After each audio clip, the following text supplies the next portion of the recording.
Introduce हुआ second law of thermodynamics.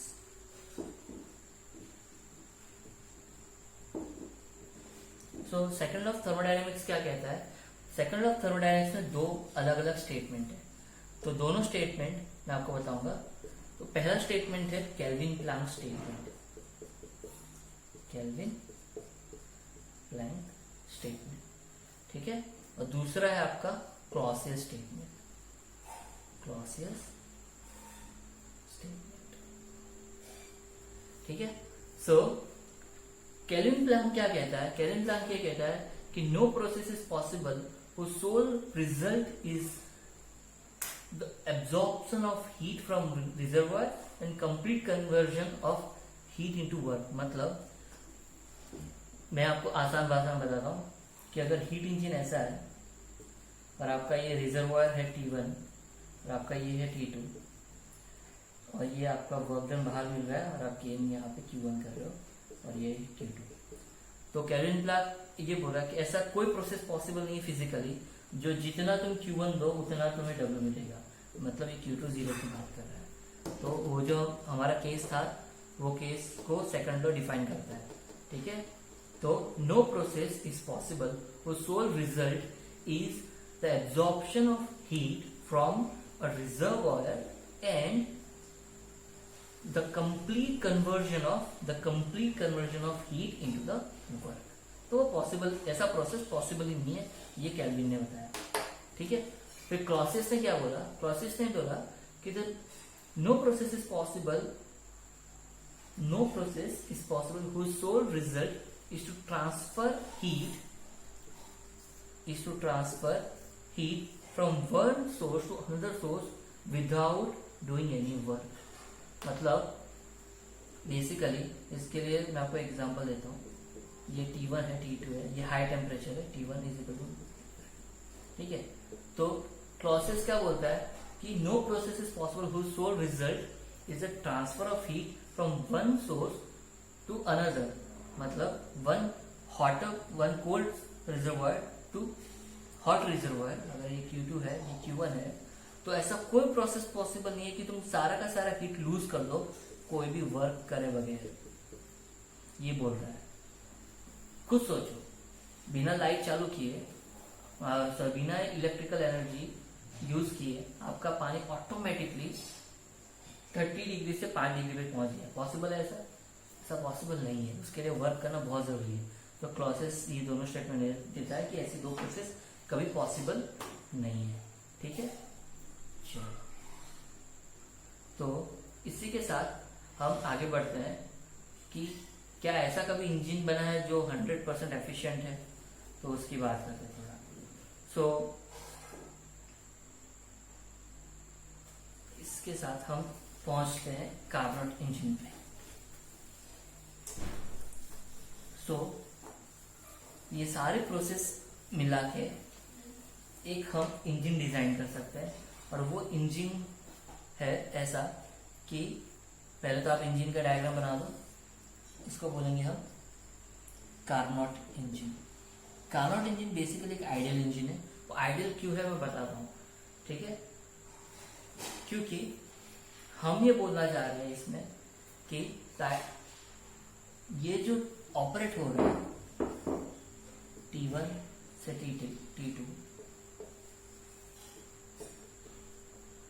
अगर ये हीट इंजन है, मैं पूरा डायग्राम बना देता हूँ आपको थोड़ा आइडिया आ जाएगा।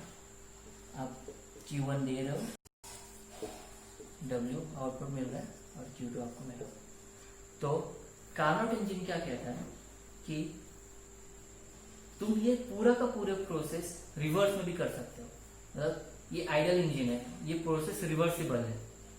अब इसका कहने का मतलब ये है कि अगर आप हॉट बॉडी पे हो और कोल्ड बॉडी पे, तो बेसिकली क्या कहना है, अगर मैं पेट्रोल खर्च करके अगर गाड़ी चलाता हूँ, वर्क प्रोवाइड करता हूँ, तो तुम एक काम करो, वापस उतना हीट मुझे रिवर्स में दे दो, उतना वर्क प्रोड्यूस करो, तो मैं उतना वापस टोटल वापस उसका पेट्रोल जितना था उतना मैं वापस दे दूंगा। समझो, पेट्रोल से आप गाड़ी चला रहे हो, तो रिवर्स प्रोसेस क्या पॉसिबल है? क्या रिवर्स इंजीनियरिंग? नहीं, एनर्जी लूज हो गया, आप रिवर्स उतना ही हीट वापस गेन कभी नहीं कर पाओगे।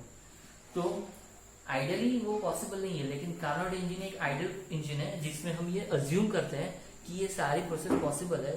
सो इसीलिए कार्नोट इंजन को कहा जाता है आइडियल इंजन। ठीक है, क्यों आइडियल इंजन कहा जाता है? क्योंकि ये रिवर्सिबल इंजन है, क्योंकि हम मानते हैं ये कंडीशन सारी रिवर्सिबल है। ठीक है, नाउ अभी इसको हम बोलेंगे सोर्स, क्योंकि यहां से सारा हीट हमें मिल रहा है, और इसको हम बोलेंगे सिंक। ज्यादातर वर्ड बुक्स में आपको यही वर्ड दिखेगा। ठीक है, चलो, तो कार्नोट इंजन की प्रोसेस कुछ इस तरह होती है। सबसे पहले हम हीट एब्जॉर्ब करते हैं, heat absorption. So heat absorption करने के लिए कार्नोट इंजन क्या प्रोसेस यूज करता है? वो यूज करता है isothermal expansion. Isothermal expansion. I hope आपने डायग्राम बना दिया हो, क्योंकि मैं आपको यहाँ इसी जगह पे आपको एक डायग्राम और बना के दिखाना चाह रहा हूँ। हम साथ इसके साथ डायग्राम भी बनाएंगे ताकि आपको आइडिया है। ठीक है, तो पीवी डायग्राम बनाएंगे हम। Pressure, volume. आइसोथर्मल प्रोसेस क्या होता है? आइसोथर्मल प्रोसेस होता है आपका PV is equal to constant, right? Isothermal process क्या होता है? टेम्परेचर आपका कांस्टेंट है, तो PV is equal to nRT में टीवी कांस्टेंट है, तो PV is equal to constant है। तो प्रेशर एंड वॉल्यूम, बेसिकली अगर आप देखो तो वॉल्यूम बाय 1/P, तो ये क्या होना चाहिए? इनवर्स के प्रोपोर्शन। अब ये एक्सपांशन हो रहा है, ठीक है, तो इसको हम ड्रॉ करेंगे। लेकिन इसके बाद हम लिखने चाहेंगे कि दूसरा प्रोसेस क्या होने वाला है? Adiabatic process.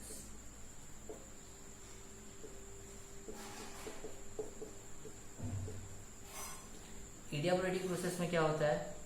No heat flow, बहुत आसान है। इसमें क्या होता है? टेम्परेचर कांस्टेंट होता है। यहाँ पे मैं इसकी जगह लिख देता हूँ टेम्परेचर कांस्टेंट। ठीक है, तो ये होती है आपकी कार्नोट इंजन की साइकिल। तो कार्नोट इंजन अगर आप बनाना चाहो तो अगर एक्सपांशन, अगर मैं यहाँ से शुरू करता हूँ, एक्सपांशन हो रहा है इसलिए मैं यहाँ से शुरू कर रहा हूँ। एक्सपांशन होना मतलब वॉल्यूम इंक्रीज होना और प्रेशर रिड्यूस होना। ठीक है, सो ऐसा एक प्रोसेस है। ए टू बी गया, तो ये प्रोसेस है आइसोथर्मल प्रोसेस। इसको मैं डिनोट करूंगा T is equal to constant से, या तो PV is equal to constant पे आप डिनोट कर सकते हो। ठीक है, फिर B2C एडियाबैटिक प्रोसेस है। तो एडियाबैटिक प्रोसेस का भी थोड़ा डायग्राम ऐसा ही रहता है। ठीक है, तो थोड़ा ध्यान से बनाइएगा।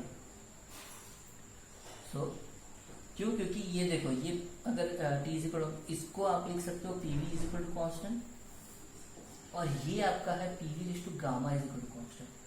ठीक है, और प्रोसेस रिवर्सिबल है, मतलब जो एक्सपांशन हुआ वो वापस जाएगा, और जो ये हुआ एडियाबैटिक प्रोसेस हुआ वो भी वापस जाएगा। तो ये भी आपका temperature is equal to constant process है, ये भी आपका PV is to gamma is equal to constant है, लेकिन एक कंप्रेशन प्रोसेस है। ठीक है, क्यों? क्योंकि कंप्रेशन, एक्सपांशन आप कैसे बोल रहे हो? क्योंकि यहाँ पे देखो करस्पॉन्डिंगली ए वॉल्यूम है और ये करस्पॉन्डिंग बी वॉल्यूम है।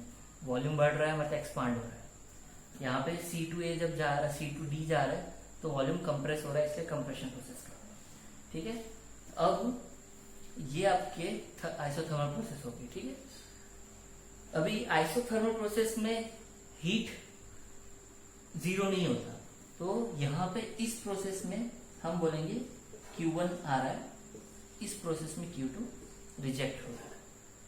ठीक है, मैं मानता हूं थोड़ा ये एब्स्ट्रैक्ट है, लेकिन इसके डिटेल में हम अभी फिलहाल नहीं जा सकते। ठीक है, सो यहाँ पे आपका हीट क्यों नहीं आ सकता? क्योंकि एडियाबैटिक प्रोसेस है, और एडियाबैटिक प्रोसेस में हीट जीरो होता है। ठीक है, तो कार्नोट इंजन 4 अलग अलग प्रोसेस से बनता है। एक तो heat absorption, heat absorption process में क्या होता है? हीट एब्जॉर्ब कैसे करता है? वो आइसोथर्मल की वजह से। फिर उसके बाद आता है प्रोसेस आपका एडियाबैटिक प्रोसेस। एडियाबैटिक प्रोसेस में क्या होता है, आपका हीट जीरो होता है, ठीक है। आप उसको बोल सकते हो कि आप हीट जीरो, तो आप यहाँ लिख सकते हो Q is equal to zero. तो बेसिकली कार्नोट इंजन में ये जो आइसोथर्मल प्रोसेस है, आइसोथर्मल प्रोसेस है, वो मेनली यूज होता है एब्जॉर्प्शन के लिए और रिजेक्शन के लिए। तो यहाँ पे क्या है, heat rejection, C2D is heat rejection, ठीक है। आई सजेस्ट यू कि अब बुक का डायग्राम एक बार हम डिस्कशन करेंगे, तो तब एक और बार डायग्राम पूरा स्टेप बाय स्टेप देखेंगे। फिलहाल के लिए मुझे उसके न्यूमेरिकल एस्पेक्ट पे फोकस करना है। तो हम क्या करना चाह रहे हैं अभी कि कार्नोट इंजन की एफिशिएंसी निकालनी है। कार्नोट इंजन की अगर मुझे एफिशिएंसी निकालनी है तो मैं कैसे निकालूंगा, सोचो।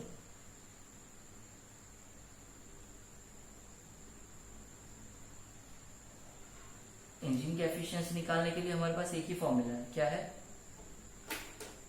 1 माइनस Q2 बाई Q1, और हम ये भी लिख सकते हैं W बाई Q1, ठीक है।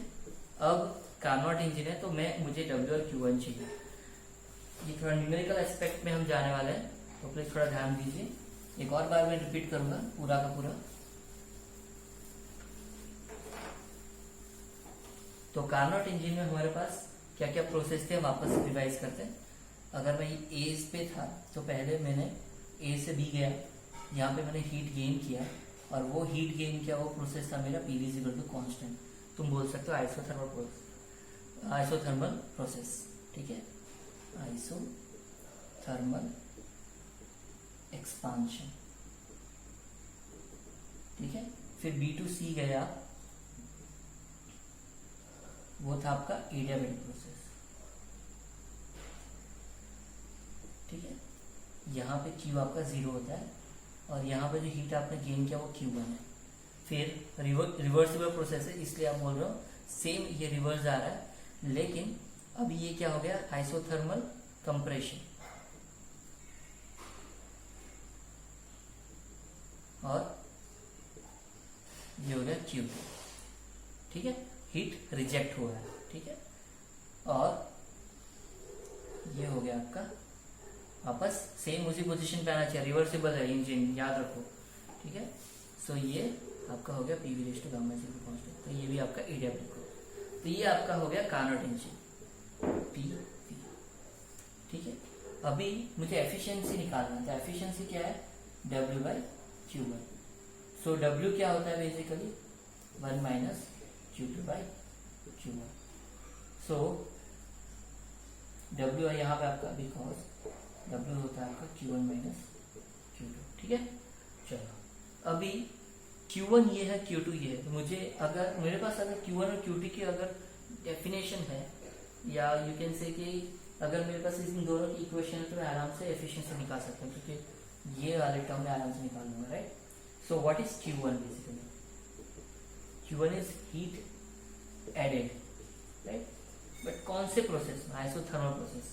तो आइसोथर्मल प्रोसेस के लिए हमने वर्क डन निकाला था, क्या आया था वर्क डन हमारा, तो करस्पॉन्डिंगली हम W1 लिखेंगे, ठीक है। Work done for corresponding process, ये नंबर 1 के लिए है, ठीक है।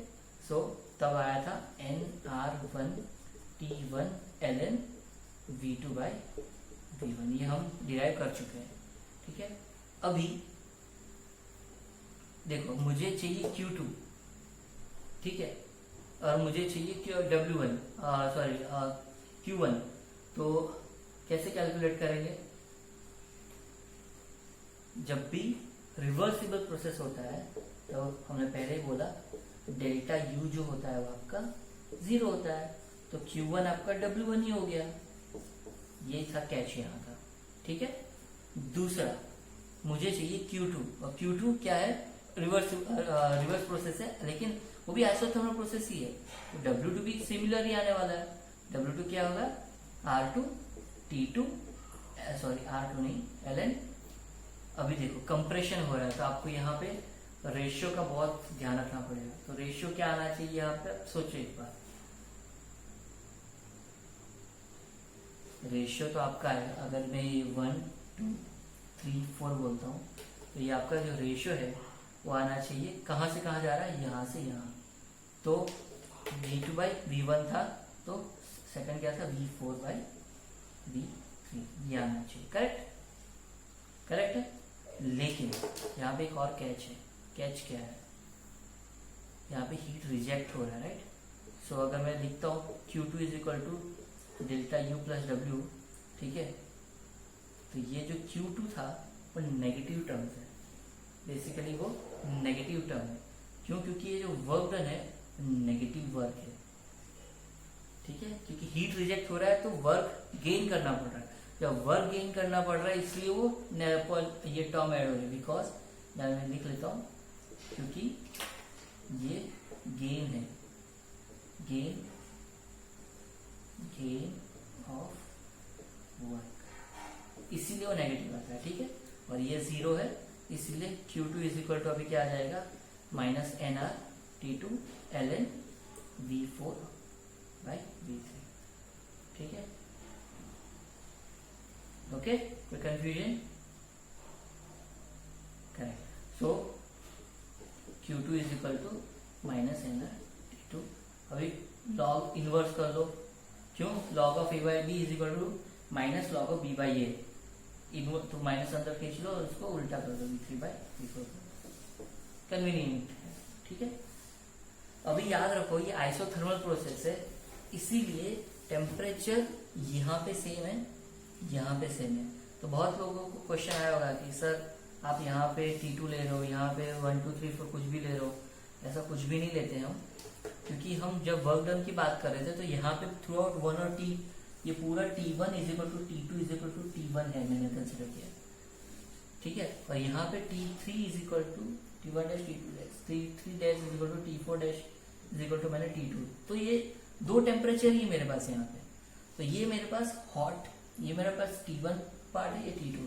तो ये हॉट रिजर्वॉयर है, कोल्ड रिजर्वॉयर है, ठीक है। इसीलिए जब मैं इसकी वर्क की बात कर रहा था तो मैंने T1 लिया, जब मैंने इसके वर्क की बात करा तो मैंने T2 लिया, ठीक है।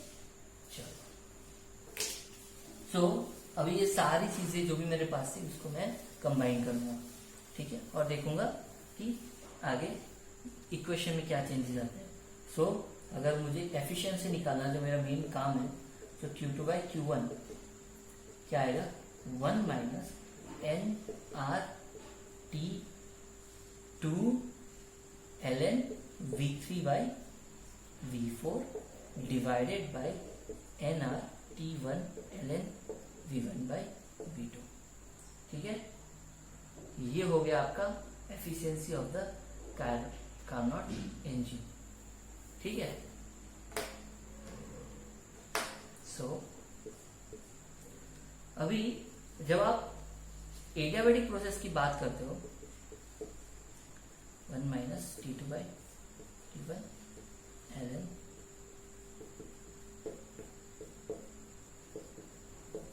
सो एडियाबैटिक प्रोसेस आपका अपना कहां से कहां था, ये था एडियाबैटिक प्रोसेस आपका 2 से 3, 4 से 1, ठीक है। तो जब आप प्रोसेस 1 to 4 बात कर रहे हो, 3 to 4 बात कर रहे हो, ये आइसोथर्मल प्रोसेस है, ये एडियाबैटिक प्रोसेस है, ये दोनों एडियाबैटिक प्रोसेस है, ठीक है। सो PV⁻γ = constant for the adiabatic process, ये याद है, ठीक है।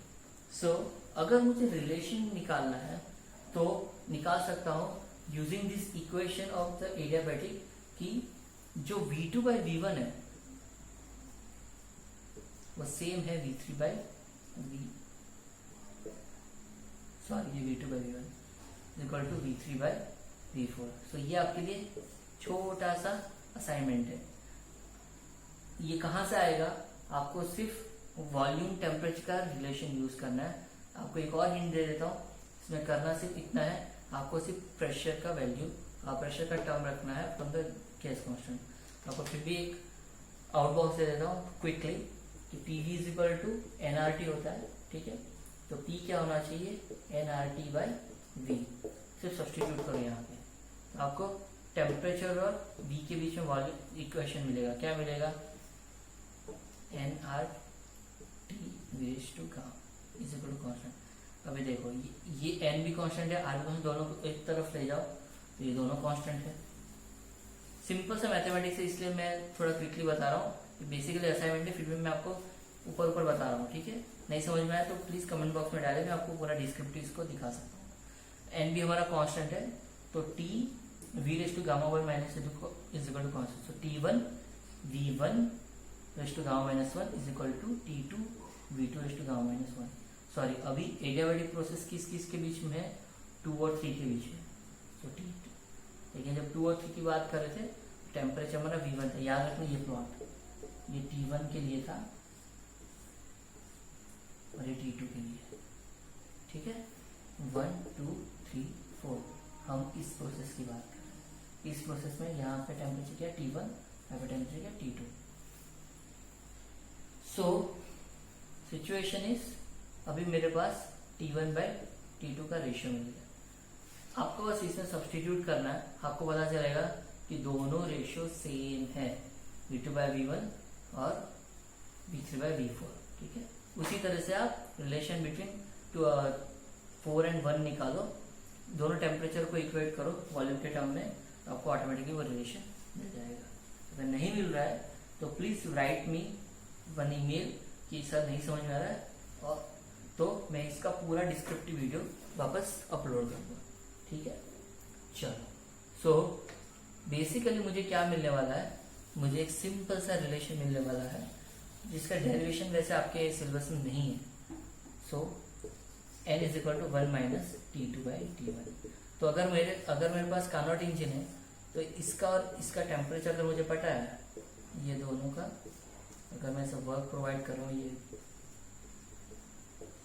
तो if I have this two information I can find the efficiency, ठीक है। तो इसका कहने का मतलब क्या है, अगर तुम्हारा T2 0 है तो आपका एफिशिएंसी 100% है, जो पॉसिबल नहीं है, राइट। T2 अगर 0 हो गया तो एफिशिएंसी 100% है, कार्नोट साइकिल ये बोल रहा है। तो कार्नोट साइकिल में 100% एफिशिएंसी पॉसिबल आती है, और उसका जब आप कैलकुलेशन करोगे तो पता चलेगा कि अगर आप हीट इंजन की एफिशिएंसी निकालोगे और कार्नोट इंजन की एफिशिएंसी निकालोगे, दोनों में से एफिशिएंसी ज्यादा आएगी कार्नोट की ही, ठीक है, for the same proper area.